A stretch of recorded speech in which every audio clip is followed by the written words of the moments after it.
To change cursor size assistant menu in Samsung Galaxy S9 or S9 Plus. Open Settings.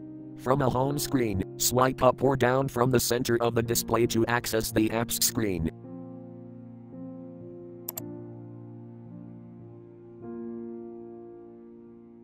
Tap Settings.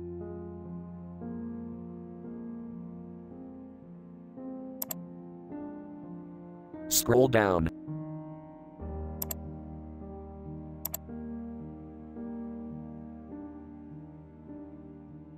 Tap Accessibility.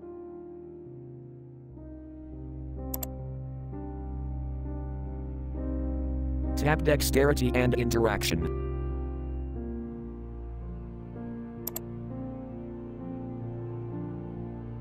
Tap Assistant menu.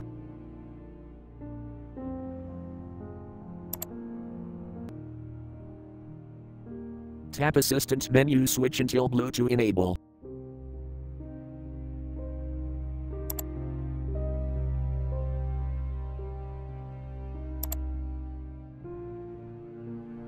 Tap cursor size.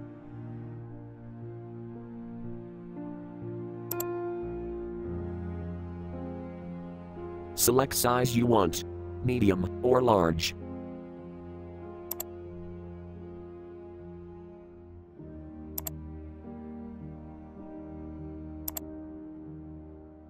Thank you for watching. Have a nice day.